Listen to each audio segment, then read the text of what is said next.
प्रधानमंत्री नरेंद्र मोदी चीन के तियानजिन शहर में हुए शंघाई सहयोग संगठन यानी एससीओ की बैठक में शामिल हुए। इसमें दुनिया के 3 बड़े देशों भारत, चीन और रूस समेत 20 देशों के राष्ट्राध्यक्ष शामिल हुए। इस बैठक में पीएम मोदी ने चीन के राष्ट्रपति शी जिनपिंग और रूस के राष्ट्रपति व्लादिमीर पुतिन से भी मुलाकात की। सोमवार सुबह में ही चीन में पीएम मोदी, राष्ट्रपति जिनपिंग और राष्ट्रपति पुतिन की गर्मजोशी भरी मुलाकात हुई है। मोदी, पुतिन और जिनपिंग फोटो सेशन के बाद एक साथ दिखे। पुतिन और मोदी ने एक दूसरे को गले लगाया और बाद में पीएम मोदी और पुतिन एक ही गाड़ी से गए।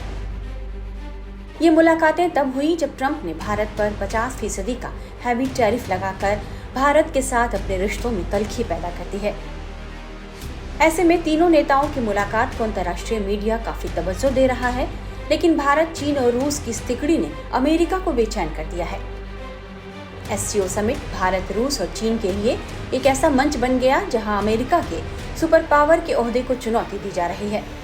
वर्ल्ड नक्शे पर अमेरिका लंबे समय से सुपर पावर रहा है, लेकिन टैरिफ का दांव उसके लिए अब उल्टा पड़ता दिख रहा है।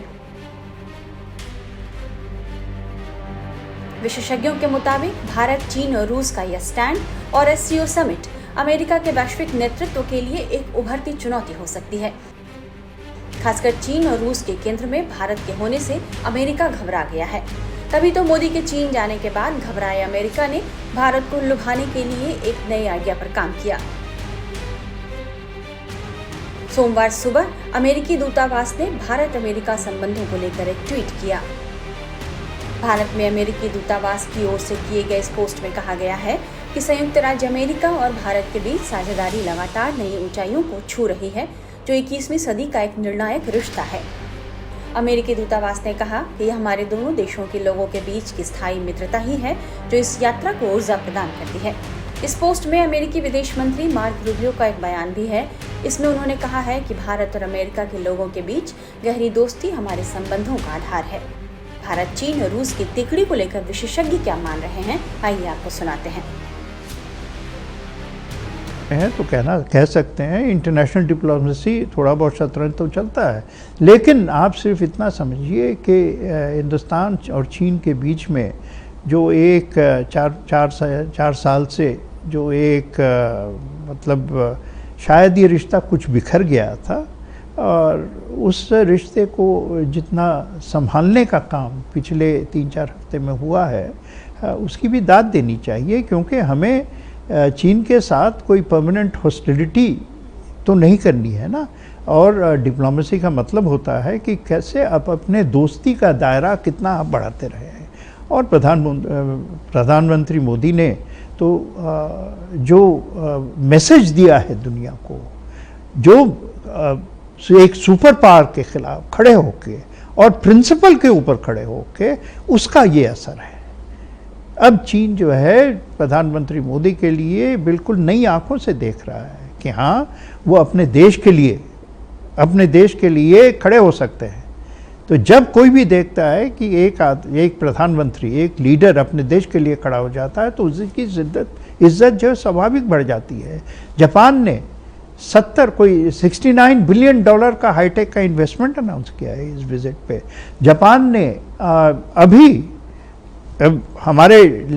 मैं ये नहीं कहूँगा कि हमने लीड लिए, लेकिन फिर भी एक लकीर तो खींची जा सकती है कि अब जापान ने भी पुशबैक शुरू कर दिया है। उन्होंने अपना ट्रेड टॉक्स अमेरिका के साथ बंद कर दिया है, रुक गया है, नहीं गया है।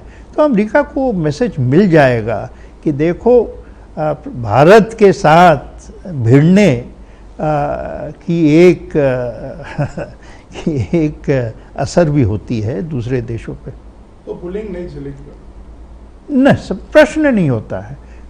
किसी भी बुली के सामने एक आदमी खड़ा हो जाए ना, एक व्यक्ति खड़ा हो जाए, एक देश खड़ा हो जाए, तो आपको पता चल जाता है कि सही में जो शक्तिमान होता है वो किसी पे बुलिंग नहीं करता है। पर सर, चाइना के साथ खड़ा रहना कितना मुनासिब है?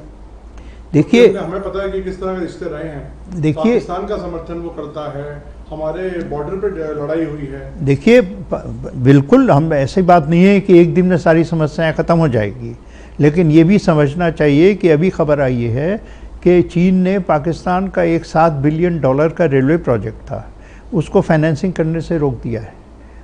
तो हर चीज़ में कुछ ना कुछ, कहीं ना कहीं 100% समरसॉल्ट कहीं नहीं होता है, लेकिन हम अपने इंटरेस्ट को बढ़ाते रहें, यही तो है डिप्लोमेसी का काम। की शी जिनपिंग से मुलाकात कर कई चीजें जो हैं वो हमने देखा कि किस तरह से दोनों ही देशों के पक्ष में और दोनों ही देशों की तरफ से कही गई। उस पर मिनिस्ट्री ऑफ एक्सटर्नल अफेयर्स ने भी अपना स्टेटमेंट जारी किया है और कई बातें जो हैं वो बताई हैं। इसको आप कैसे देखते हैं, दोनों देशों के नजरिए से देखें या जियोपॉलिटिकल? देखिए, ओवरऑल में जो ये मीटिंग गई है, लगता है बहुत अच्छी मीटिंग गई है मेरे ख्याल से, क्योंकि बदलाव एक दिन में नहीं होता और खासकर भारत चाइना जैसे जो जटिल मामले हैं, इनमें मामले जो भी सुधरेंगे इंच बाय इंच सुधरेंगे मेरे विचार से, और वही हम देख रहे हैं। और एक चीज हमें और ध्यान रखनी चाहिए, ये जो भारत चीन के रिश्तों का कड़ी चल रही है इस समय, ये आज इस समिट के दौरान की नहीं है, ये है पिछले साल कजान में जब मोदी जी और शी जिनपिंग मिले थे, तब शुरुआत हुई थी कि कुछ नॉर्मल करते हैं रिश्तों को।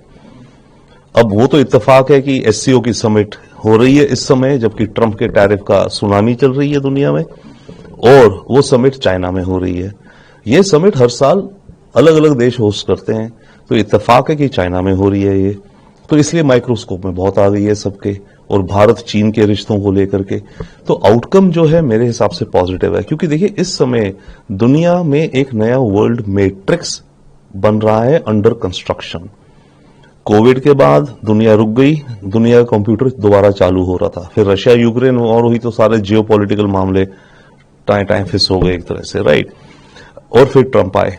तो इस समय जो नया वर्ल्ड ऑर्डर बन रहा है, इसमें नए सॉफ्टवेयर लोड होने हैं ना, तो क्या विचार होंगे, क्या सॉफ्टवेयर होंगे जिन पे आने वाले वक्त के देशों में आपस में रिश्ते रहेंगे। अब चाइना इंडिया का देखें हम, तो जो हमारे सरकार का जो स्टेटमेंट आया है उसमें मुझे दो चीज दिखी हैं क्लियर। एक तो है बॉर्डर के मुद्दे को लेके कि भाई शी जिनपिंग ने भी कहा है और हमने भी कहा कि हाँ बॉर्डर का मामला अब स्टेबल है, पीसफुल है। बट विक्रम मिश्री ने यह कहा कि प्राइम मिनिस्टर ने कुछ प्रिंसिपल्स अंडरलाइन किए फॉर द बॉर्डर मैनेजमेंट।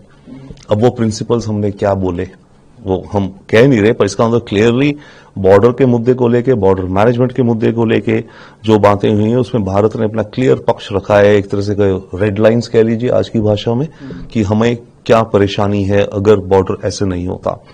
दूसरी बात जो इंटरेस्टिंग और अहम है वो ये है कि इसमें बात करी जा रही है कि दोनों देश एग्री करते हैं, या हमने बातें करी कि एक multipolar world and multipolar Asia. Multipolar world तो चलिए समझ आता है, बट मल्टीपोलर एशिया एक बहुत ही स्ट्रेटेजिक शब्दोलॉजी है, क्योंकि चाइना तो अभी तक अपने को एशिया में सिंगल पोल मानता है, सबसे डोमिनेंट पावर, राइट। तो अगर चाइना हमारे से एग्री कर रहा है शब्दों में ही, कम से कम जॉइंट स्टेटमेंट में या अपनी स्टेटमेंट में या हमारी स्टेटमेंट में, कि एशिया का फ्यूचर भी मल्टीपोलर है, इसका मतलब भारत की हमारी आइडेंटिटी को as a emerging pole recognise करता है।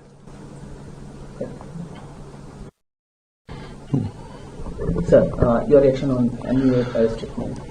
The statements coming out after the meeting of Prime Minister Modi and Xi Jinping, I think, are very positive and heartening in a big picture. There is progress, it seems, and hope for even more positive outcomes, even if inch by inch, on various areas of disagreement or disputes or topics of interest of both countries. Also, we should remember that this summit which is happening is not India and China meeting in response to Trump tariffs. No. The China-India relation thaw started 1 year ago with meeting of Modi ji and Xi Jinping in Kazan, and there have been steps forward on that. Now it is coincidental, we could say, that the SCO summit is happening in China and China is hosting it. The summit happens every year in different countries. This year it's happening in China and in the cloud of, you can say, the Trump tsunami. So obviously there is more focus that how much is Trump policy is driving India and China, because even China is affected by Trump. So both nations are realizing the geopolitics. What I find interesting, amongst other things, in the statement by our Foreign Office, one is that with regards to border management, it has been said that regarding matters of border and boundary, Prime Minister Modi underlined some principles. Now, what those principles are, we do not know and we will not know.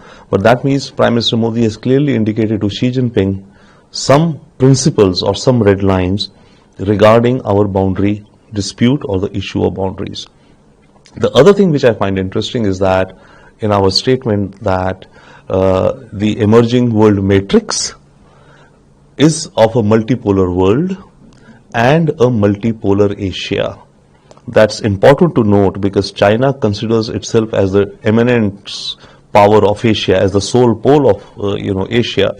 So if this thought is congruent between India and China, that yes, Asia will be also multipolar, that means space for India is being recognized. The other thing which I think struck out and which is very obvious, our Foreign Secretary I think mentioned that both leaders focus on issues of their own domestic interest. Absolutely yes, when two leaders meet, the one and only target they have is their own national interest and how to advance the interests of their own country. So we are advancing our interests, especially with regards also to trade, that China should open up its markets, China should reduce its non-tariff barriers to Indian exports. And similarly, Xi Jinping would also have maybe some points for his domestic audience and constituency. Even he might be asking for more access to Indian market because India, if you remember, is not allowing easy access to Chinese FDI and Chinese companies in India. So both leaders express their interest. So let's see how there is progress on these matters. But overall, I think it's a very excellent beginning. Plus, the full SCO body will meet tomorrow.